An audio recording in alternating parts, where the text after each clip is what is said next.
All right, everybody, and welcome to our first unit on Photoshop. So, once you've logged in when you've opened Photoshop and logged in, how we went over in class, you're going to be presented a screen a little bit like this. And unlike a lot of paint programs like basic paint or something like that, we've got to do a little setup before we actually get to work. So because Photoshop is a professional level design tool, it is used in all sorts of areas of art and computing and design. So we've got to kind of let it know how we're working. So I'm going to start off with create new. And it gives me a lot of different options here. You can see some of the areas that Photoshop's used in. You can do it in photography, so it's got standard, say, photo framed sizes here. You can do it in print media for paper or brochures or things like that. Art and illustration. You've got postcards and posts. You've got even web-based stuff. So you've got standard web screens and banner sizes and things like that. We've got your mobile devices.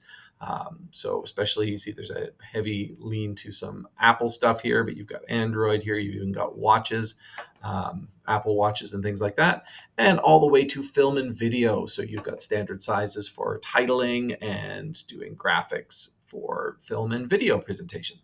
Um, for our purpose today, it doesn't really matter what we're working in. If I just go to photo and I'm going to use the default Photoshop size, it will pick the exact sizes for me here, and we can look at the resolution and some other things later on, but I'm just going to go create because I want to get working and doing some drawing and illustrating. So when we start off here, we're greeted by this pretty intimidating screen. There's a lot of stuff going on here. Although we have this nice, happy blank canvas in the middle here, Bob Ross would be just waiting to make some happy little trees and mountains here or something like that. Um, and I've got this set up, but the first thing you're going to notice is if you um, try and use your mouse wheel, which I might expect to be able to zoom in and out, you can't do that. So I like right at the beginning to set up my workspace as I want, and to do that, go under the Edit menu down to Preferences, and I feel like it's Tools here. I'll double check there. Yeah, so this is probably clicked off for yours. But this zoom with scroll wheel, I like to set up right away because otherwise it gets a little confusing, and you have to hold down Alt. And anyway, set it up how you like. But my favorite is to turn on the zoom with scroll wheel so that right away I can see the whole picture, or I can zoom in and work on detail on a little spot here. Uh, But that's our canvas. This is where most of our work's going to get done. Down the side here is a giant toolbar filled with every possible artistic tool you can imagine and a whole bunch that you couldn't imagine here. And nice part is if you kind of hover over top, there we go. You'll see it'll give you a little heads up and a little kind of description as to how and what each of these tools is. Some of them are pretty self-explanatory. Some of them you're going to need to do a little homework on. But nicely, it'll show you a little example of kind of how it works and what it can do. Also, behind them, you'll see each tool has a tiny little triangle, like a little drop down arrow beside it, or almost all of the tools have this. That's because there are some related tools that are hidden behind. So if you click and hold, it will come up with all of the different tools that are related to that one, that are not in the foreground. So loads and loads and loads of tool options there. Up top, you're going to find well, first of all, we have our standard drop-down menu here. Lots of stuff hidden behind there we'll have a look at. But we also have below this a context bar. So this is some settings that will change depending on the tool you are using, because it gives you some customization for those tools. So just look up here as you pick a different tool. You'll see a lot of the options that you can work with and tweak. Over on the right-hand side here, we have a bunch of panels that you can kind of customize and swap, and we'll be changing up some of these here. There's some basic ones up top here, and some tabs down here, but under our window, you're going to see that there is a whole bunch of things that we can we can tweak. For instance, there is a little learn lesson set up here, which is great if you want to look at it, but you're also studying this course. So I'm just going to turn that one off. And well, later we'll come to some other ones we want to add on this little window setup here, depending on what you're working with. So let's jump right in and play around a little bit. Now I've just want to reset the brushes here. We'll do it later. To have a look at some of the options here. So generally, Photoshop is used for painting and working with photography and all sorts of art stuff. And the common thing you want to start with when you're doing some art is you want to paint something.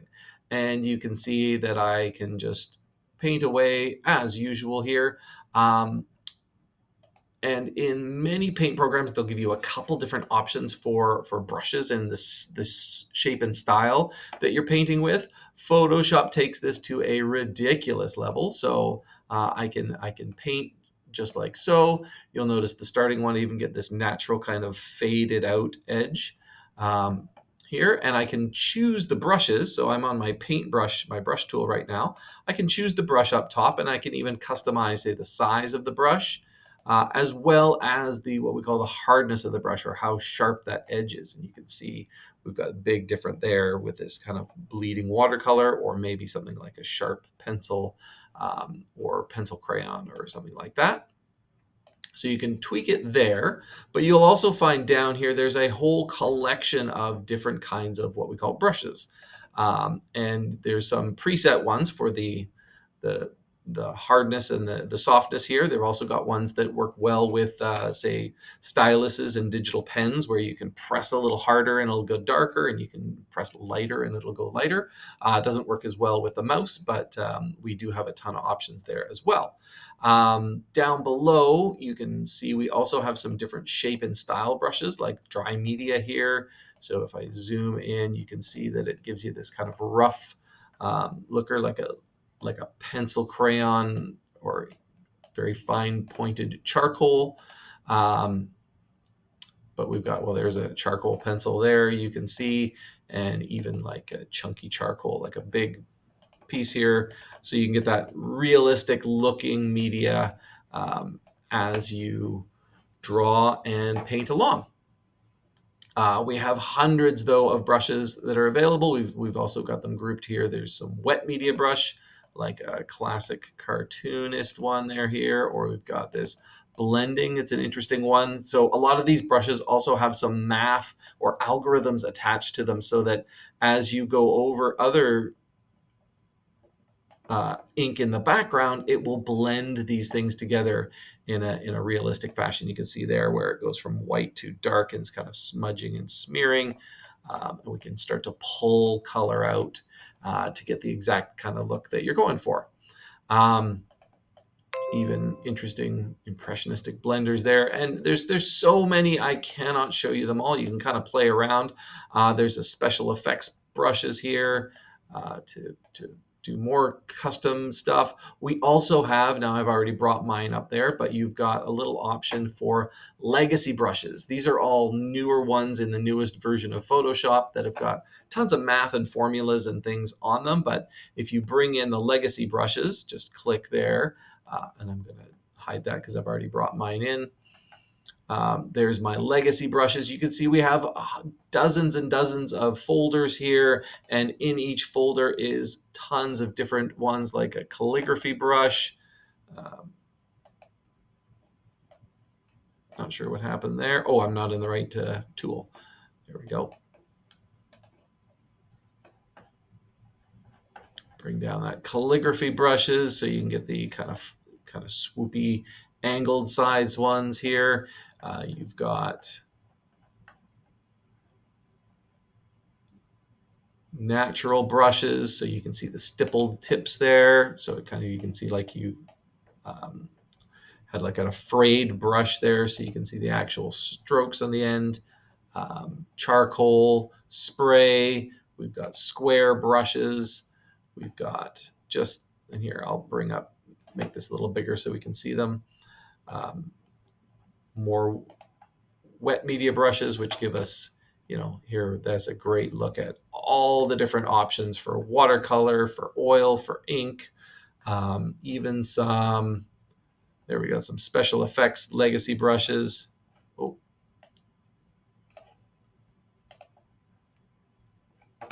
there you go. Planets, ducks. It's a crazy amount of options. If you want to paint rubber ducks, go ahead, paint rubber ducks. But best way is to kind of get in there and play and see what you can do. You can create some really interesting looking art. Now I can't undo anymore because I've done so many things. So if you want to start with a kind of a blank canvas, you can go select all up top here, and then you can go edit clear, and that will just wipe you clear and be ready. So give it a little chance to paint, but at the beginning here, it's been kind of boring with this just black and white. Here, let me pick something other than that. So keep in mind, we don't just have to do black and white drawings here. You do have a color palette over here, but it's also down here with this little double square here. We've got a foreground and a background color. So if you click here, you get the world's greatest little color chooser. You can slide up and down here to be able to paint as well. And just before I let you go with some basics, there's some other options up here. We currently have the opacity. Right now it's 100%. This is a really nice one for kind of doing watercolor style. Let me zoom in so you can see that. You can see that the opacity, how opaque it is. And the nice part about this is as you layer paint on top of each other, it gets darker and darker and darker. So really a lot like a natural watercolor kind of design there. And you can also start to, pick a different color, and you can start to mix them. For instance, if I got some red there and I were to mix that, red, I said, okay. And start to mix that, you can see where it blends together. You're going to get some kind of purpley looks at the edge there where that red and that blue mix together. So now have a little fun, draw a little picture, and you can see how many options you have in Photoshop. I will do actually one more before I let you go. You can either wipe the whole thing, but often you make a little mistake and you don't want to do that. Well, just a couple down tools here, you'll find the eraser tool. And the eraser tool simply does exactly as you might imagine, is erase. However, the difference being is we also can use any of these brushes to erase. So the eraser tool erases in the shape of a brush. So for instance, if I go and grab my rubber ducks here, I can actually erase rubber ducks shapes from this, and we can also erase opacity, so kind of like a light eraser. Let me pick something other than rubber ducks here. Go with this one here. So I can, let's say we're to drop the opacity way down. Well, I am just going to fade and lightly erase here as we go. So you can now both put paint down using any one of these brush options, or you can erase paint using any one of these brush options as well. There's lots more stuff up here, but this is a crash beginner course, so we're just going to touch on some of the basics there. So you can erase it little bits if you want to make a little bit, if you made a little mistake rather than clearing your whole thing. Or again, remember, if you want to start from scratch, just select all for now and then go under edit clear.